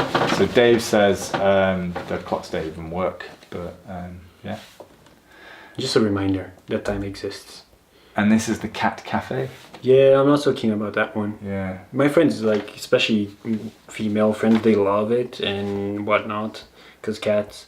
But yeah, cat hair. So I reckon Charlie, because I imagine Charlie loves cats. She loves animals. I reckon this was her recommendation. And I'm the same, like, I guess a cafe covered in cat hair in your food, and I mean, I don't know, it doesn't sound... It's nice novelty, like, you would go and check it out, but I don't think it's a place I would go back to. Pretty funny, I guess. But yeah. I do like cats. I would have fun with the cats. There's a video here of Charlie and Dave, quick one. So if I'm able to play, where's the mouse? Where is it? So let's play. London cafes. You thought we were all about tea, but we're not. We're about cafes. We call them cafes, but we drink tea in them. Crazy. You'll find one on every street corner, in every neighbourhood in London. And you go in there, you order a brew, right? And probably a bacon butty. If you're vegan, maybe something different. Jam on toast, I don't know. Go in there, tea and toast. Great one in Wandsworth, Tony's Caf. He leaves the tea bags from the last pot in the new pot as he puts more water on it. It's stools all day. And yeah, so go to Tony's. But we're not just here to talk about old school cafes. We've also got new school cafes. Yeah, new school cafes, like the Board Game Cafe in East London, which is a little cafe where you can go, you pay £5 for your table, you can stay there as long as you want, all day, and you can order tea, coffee, beer, wine, snacks, nibbles. But then they've got about, is it 500 board games that you can then just use and take off the shelf and play with, and they have people there that can come round and talk to you, explain how to set up the game, how to play it, and you just get to have loads of fun playing board games. Novelty cafes. Another cafe in Shoreditch, just under where the old station used to be, Zifferblatt, completely unmarked. ring the doorbell, they'll let you in, you pay for time. 5p for every 3 minutes or something. They give you a clock doesn't work, don't know how they tell the time. They've got cakes in there, teapots, help yourself, board games, music, anything you like. It's like going around to your nan's house, having tea and cake and playing with a box of toys. Crayons, Yeah. they've got crayons. It's great. It's great. It's a cool community space. And one of my other favourite cafes is the Cat Cafe, which again is East London, which is where you go. You pay a set amount to be there, and then you can order cups of tea and bits and bobs and nice cakes. It's all very kind of English little tea room.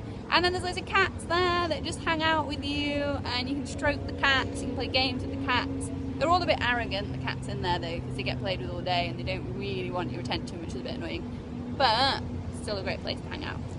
Drink tea in a cafe in London. That's lovely. There you go. So arrogant cats. Cats are arrogant. So this is like two British people speaking how they normally speak. So if you find that video difficult to understand, then don't worry, because they speak quickly, they use a lot of slang. But I mean, how did you find it? Did you understand everything, or was there anything? Yeah, I'm used to British people talking, but Yeah. I can understand. I can see how it's a difficult thing to understand. Yeah, I mean, like if you have your level English, like it's fine, right? But if you're an intermediate level, or I mean, I reckon it's pretty difficult to. But you can get a lot of the gist from the way they talk as well. There's a lot of body language going on, which is something really important when you're learning a language. Even the way people communicate through non-verbal cues. Yeah, yeah. And it's all about context. Like, as long as you understand the context, don't worry about all the colloquial slang and all the rest of it. But yeah, I should mention, if you recognise Dave, I actually recorded my first English workshop with him. So it was the Legends of Comedy workshop. So here he is again, making it into the next one. With his beautiful hair. Yeah, beautiful long hair. So yeah, Dave, I hope you're enjoying Peru, wherever you are. Is that Peru? No, this is in, I think this is actually filmed in Rio. There's like Okay. a rugby pitch in the background to make it look more English, but they, It's they're alright. actually in like Brazil. This is when they lived in Brazil.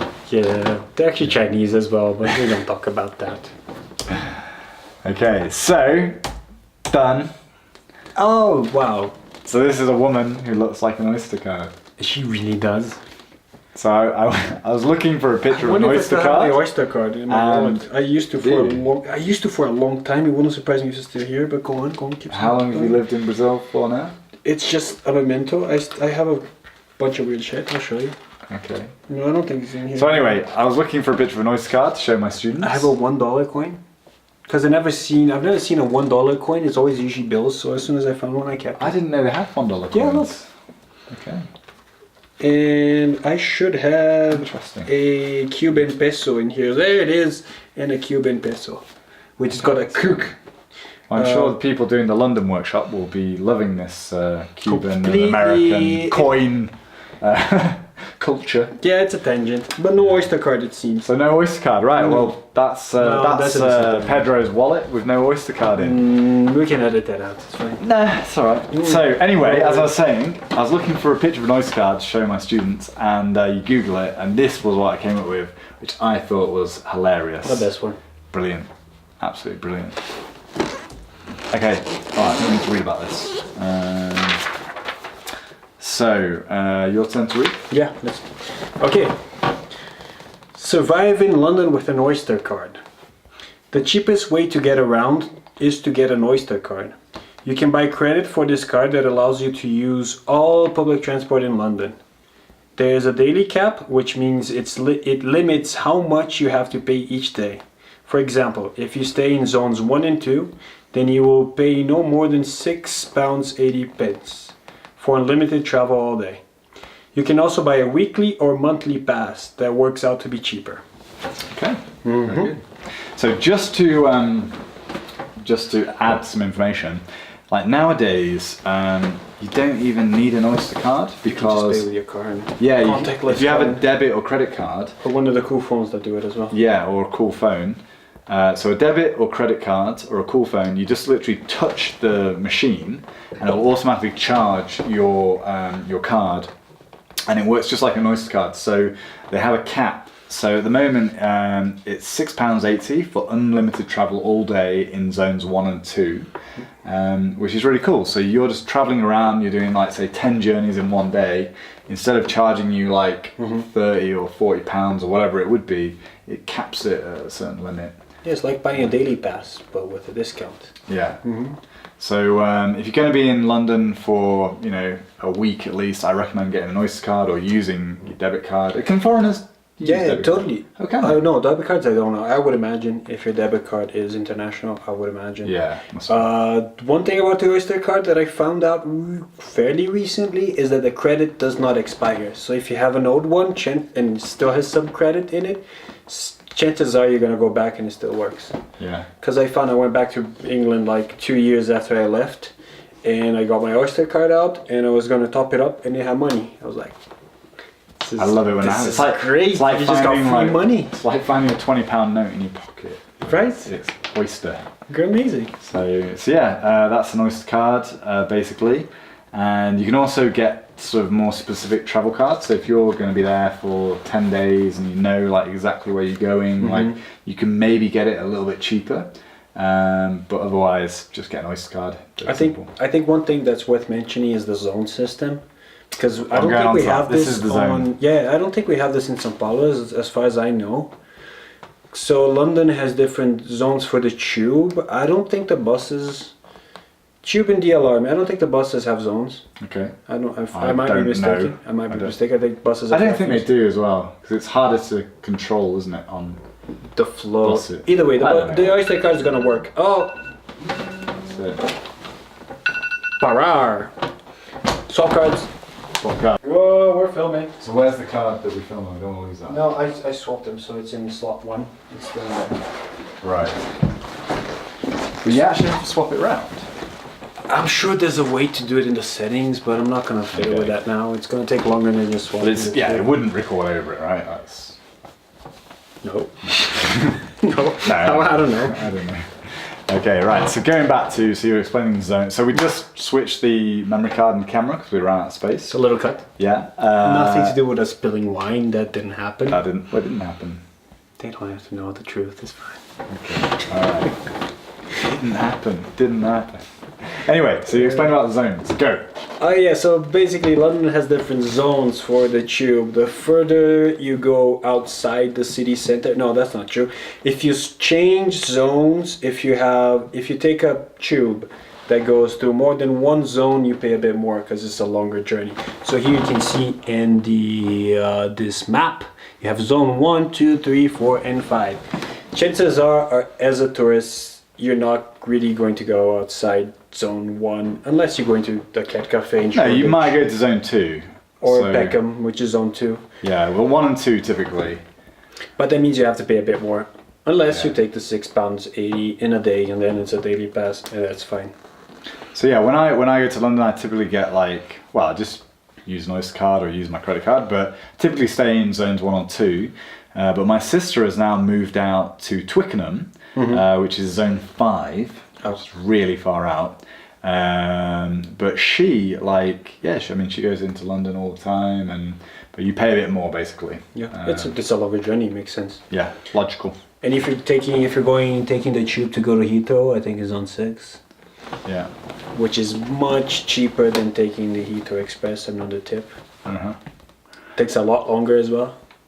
So if you want to live in London, then most people, if they had a choice, they might probably want to live in zone 1 or 2 because that's where the center of the city is. That's where most things are happening. But obviously, it's very expensive. So, like, my sister moved from zone 2, where she lived in a 2-bedroom flat, and she bought a house in zone 5 with, I think it's like a 4-bedroom house, maybe. So obviously you get a lot more for your money the further out you go. So it's a trade-off. And there's some nice places. Yeah, it's beautiful. Yeah. How to move? Oh, speaking of which, look, another beautiful segue. How to move to London? Is that my turn? Yeah, I'm gonna say yeah. No, I think it's yours. Is it? Yeah, £6.80. That was me. Okay, yeah. How to move to London? Visas. If you're thinking about escaping Brazil to live abroad, then London is one of the greatest cities in the world and full of opportunities. As a Brazilian, you can stay in the UK for 6 months with a tourist visa. You can also get a student visa if you can prove you are studying. Finally, a work visa is the most difficult to get. You must find a company that will give you a job and sponsor you. Where to live? There is a place in London to meet all tastes and budgets, but remember, London in general is expensive. Airbnb is quite a good way to find affordable and temporary accommodation. Spareroom.com and Gumtree are both good for finding a room in a shared flat. Zoopla is good if you're looking to rent a flat yourself. You will probably pay from £600 to £120 in rent per month for a 1-bedroom flat. If you are Brazilian, I don't recommend living with other Brazilians in London, but many do. I once met a Brazilian in London who shared a 5-bedroom house with 17 other Brazilians. He never learned English. Okay, so English question. Yeah. I'm gonna correct the teacher. Yeah. Okay. So you said 120 instead of 1200. Oh, did I? Yeah. Oh, that's terrible. Okay, so sorry, £600 to £1,200. Yeah. So I have to say, I'm a little bit tired. It's quite late, and we've basically been drinking for about 5 days now. Without a lot of dinner or lunch for that every matter. day. Yeah. So anyway. When would you say 1200? When would you say 1,000? You can say even. So you can say £1,200. I typically would say 1,200 for some reason. I find that's more concise. Yeah, more concise, more clear. So yeah. It obviously depends where you're living, but about 1,200 for a 1-bedroom flat in Zone 2 is fairly typical. Yeah, quite a nice flat. Yeah. If you want to share a room in a house, like my friends typically pay about £600 for like Zone 2. If you want to live in Zone 1, it can get expensive. It's true. Yeah. Anything you want to add to that? You've lived in London. You were a student. I have paid upwards of that. I have always shared. I've shared most of my housing except for one, which I paid a bit more than 600, and I hated it because I would spend all my time with my friends anyway. So it was just a waste of money in my view. Yeah. Never lived in Zone 1. Always lived in Zone 2. Yeah, I've never lived in Zone 1. I think obviously there's a lot of expensive places in Zone 1, but there's also less expensive places if you're prepared to live in a really kind of basic or not very nice, not very clean building or something. I don't know. I live in Peckham. I loved it. Yeah, is that Zone 1? That's Zone 2. Right. That's borderline Zone 3. I don't think there's no tubes, so it's not really applicable. I don't think. Yeah. Also, is that when you live with your Russian girlfriend? I have. In Peckham, then I moved away from Peckham and I came back to Peckham because I just can't stay away. Also, it's cheap, which is very important. Okay. Also, share a house with people from other nationalities. I mean, you traveling abroad, enjoy it. Why spend time with Brazil? I don't get that either. Yeah. So if you are Brazilian or you are foreign, do not live with other foreign people if you don't have to. So if you can live with British English people, then that is the way you're going to improve your English. Plus, you get to make friends and you get to know local people and they show you different things. You should enjoy it. So that's the point of you going, right? Exactly. So do that. Yeah. Okay.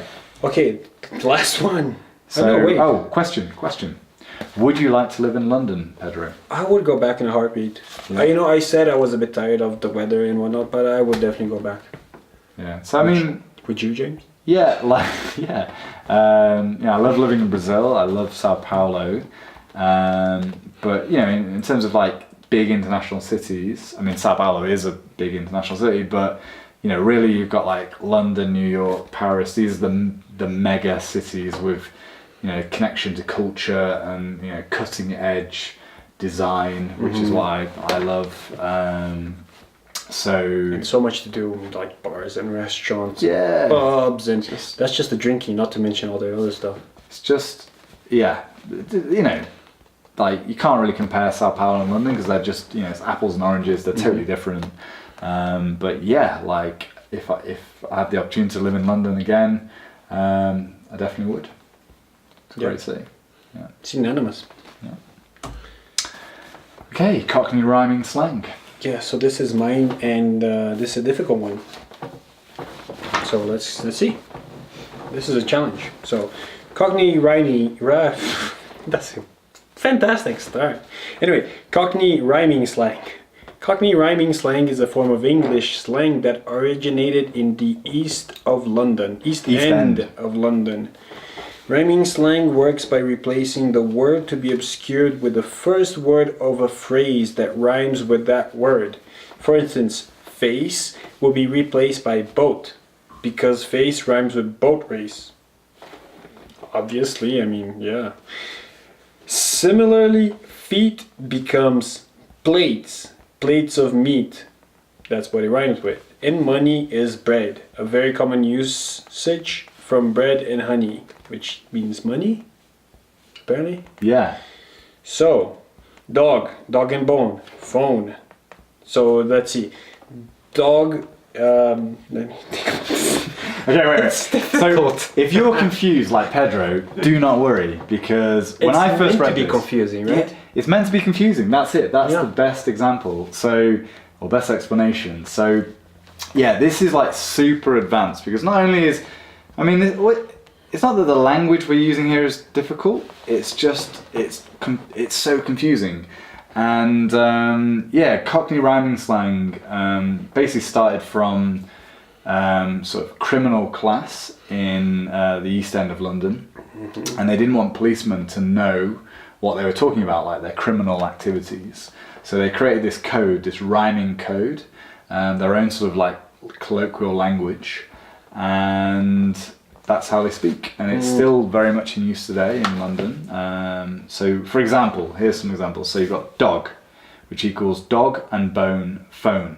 So when you want to talk about your phone, it's you say, I was just on my dog calling my mum or something like that. So that means phone, right? Okay. Number two, Duke of Kent, rent.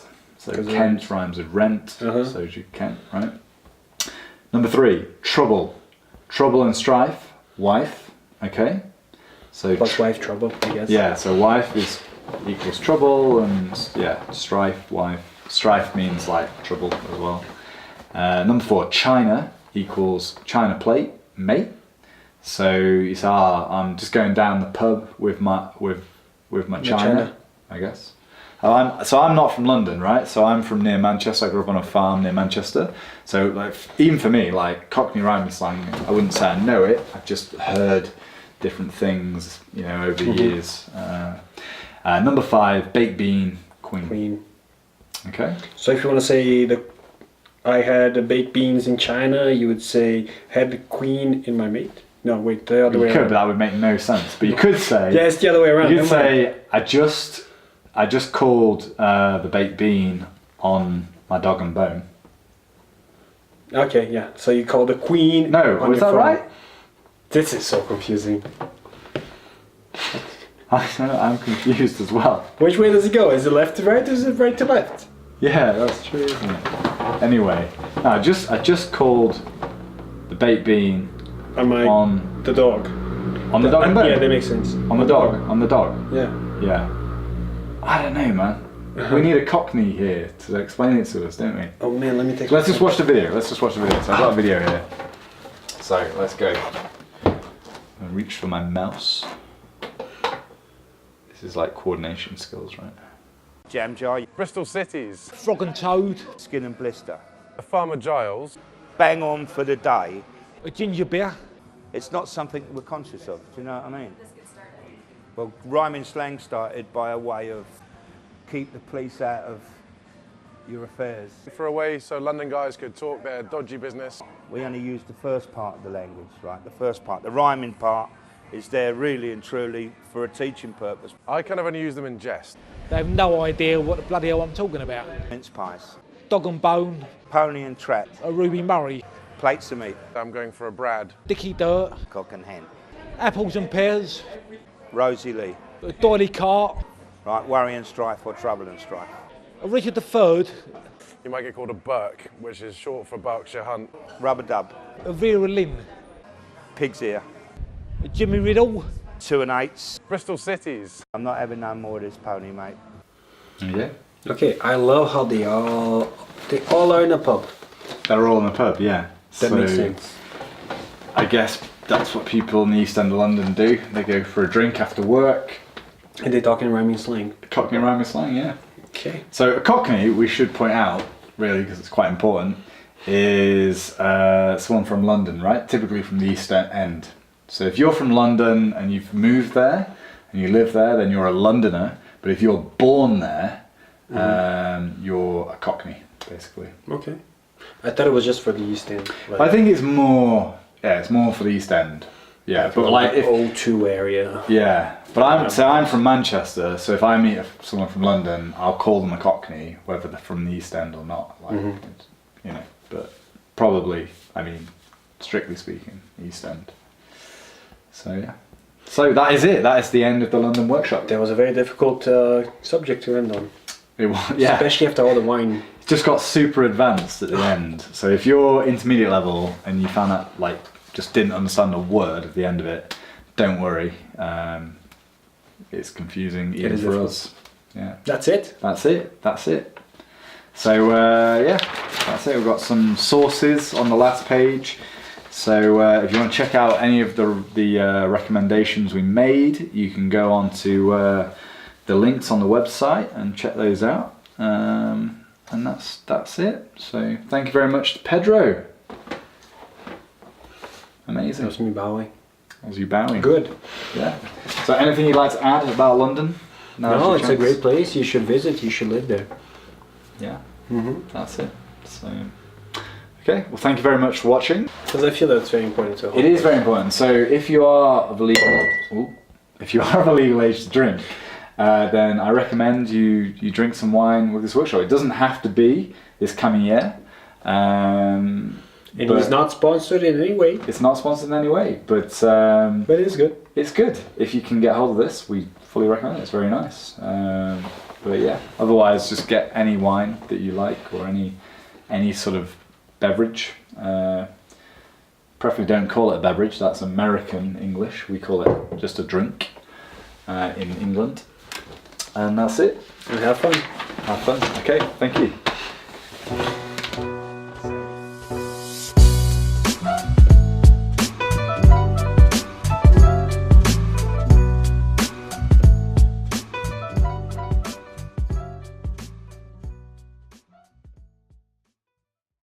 Are you filming? Yeah. So we were talking about the pastel earlier. Here it is.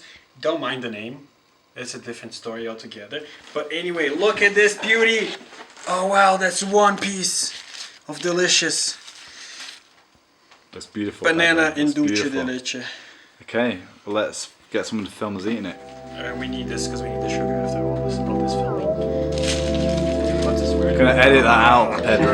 Pretend you didn't say that. You little beep beep beep beep beep. Damn, that's good.